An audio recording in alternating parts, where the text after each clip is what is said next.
सर्वांना माझा सविनय जय भीम। माझे नाव धनश्री विलास गायकवाड आणि आज मी डॉक्टर बाबासाहेब आंबेडकर यांचे अर्थशास्त्र या विषयावर बोलणार आहे। डॉक्टर बाबासाहेब आंबेडकर यांनी अर्थशास्त्र या विषयामध्ये अनेक पदव्या प्राप्त केल्या। त्यापैकी एक म्हणजे डॉक्टरेट आणि ही पदवी परदेशातून प्राप्त करणारे ते पहिली नागरिक ठरले। डॉक्टर बाबासाहेब आंबेडकरांनी अर्थशास्त्र या विषयामध्ये प्राध्यापक म्हणून देखील काम केले।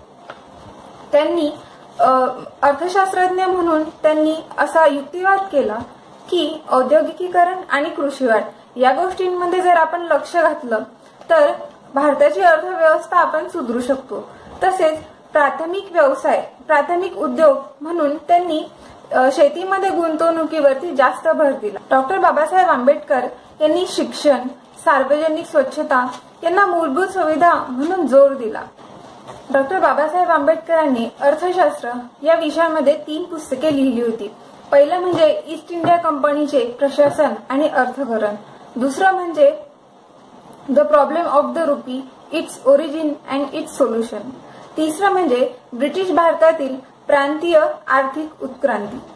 डॉक्टर बाबासाहेब आंबेडकर आणि प्राध्यापक जॉन केन्स यांच्यामध्ये मतभेद झाले होते। प्राध्यापक जॉन केन्स यांचे असे म्हणणे होते की चलनाच्या मूल्यासाठी सुवर्ण विनिमय पद्धतीचा अवलंब करावा, पण डॉक्टर बाबासाहेब आंबेडकरांना हे मान्य नव्हते। डॉक्टर बाबासाहेब आंबेडकरांचे असे म्हणणे होते की सुवर्ण विनिमय पद्धतीमुळे चलन स्थैर्य येऊ शकत नाही। प्राध्यापक जॉन केन्स यांचे असे म्हणणे होते की सुवर्ण विनिमय पद्धतीमुळे रुपयाची किंमत आपोआपच स्थिर होऊ शकेल। आंबेडकरांना मात्र हे मान्य नव्हते, म्हणून त्यांनी 1800 ते 1893 या सालाच्या चलन मूल्यांचा अभ्यास केला आणि त्यांनी दाखल्यांद्वारे हे पटवून दिले की सुवर्ण विनिमय पद्धत ही अयोग्य आहे। डॉक्टर बाबासाहेब आंबेडकर यांचे असे म्हणणे होते की रुपयाची क्रयशक्ती जोपर्यंत स्थिर होत नाही तोपर्यंत रुपयाची किंमत कोणत्याही प्रकारे स्थिर होऊ शकत नाही।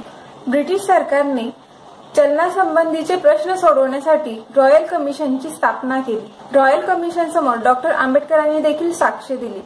त्यांनी असे प्रश्न विचारले की आपल्या विनिमयाचा दर आपणच ठरवणार का, आणि दुसरा प्रश्न म्हणजे अन्यांच्या तुलनेत विनिमयाचे गुणोत्तर काय असेल। डॉक्टर बाबासाहेब आंबेडकर यांनी त्यांच्या मूकनायक या नियतकालिकामध्ये एक लेख प्रसिद्ध केला होता। डॉक्टर आंबेडकरांनी यामध्ये स्वदेशी विदेशी माल तसेच चलन व्यवस्थापन या अशा बऱ्याच मुद्द्यांवरती भाष्य केले होते। डॉक्टर आंबेडकरांचे असे म्हणणे होते की परदेशी माल भारतामध्ये आयात होतो, याचे कारण असे की तो कमी किमतीचा असतो। असा कमी किमतीचा माल स्वदेशात उत्पन्न होत नाही व स्वदेशी मालाचा टिकाव परदेशी मालासमोर लागत नाही। स्वदेशी मालाचा टिकाव लागावा म्हणून परदेशी मालाची अटकाव करा असे काहींचे म्हणणे आहे, परंतु कमी किमतीच्या परदेशी मालावर अटकाव आणल्यास जास्त किमतीचा स्वदेशी माल घेणे नागरिकांस भाग पडेल। असे केल्याने देशाचे कल्याण होईल असे म्हणण्याऐवजी देशातील भांडवलदारांचे कल्याण होईल असे म्हणणे योग्य ठरेल, कारण अनियंत्रित व्यापार पद्धतीमध्ये कमी पैशात मिळणारा माल हा गोरगरिबांना जास्त पैसे देऊन विकत घ्यावा लागणार होता। अशा प्रकारच्या बऱ्याचशा मुद्द्यांवर मूकनायक या लेखामध्ये आंबेडकरांनी चर्चा केली होती। अशा प्रकारे डॉक्टर बाबासाहेब आंबेडकर हे एक महान अर्थशास्त्रज्ञ होते आणि गुंतागुंतीच्या समस्यांचे त्यांच्याकडे निराकरण केले जायचे। एवढे बोलून मी माझे 2 शब्द संपवते।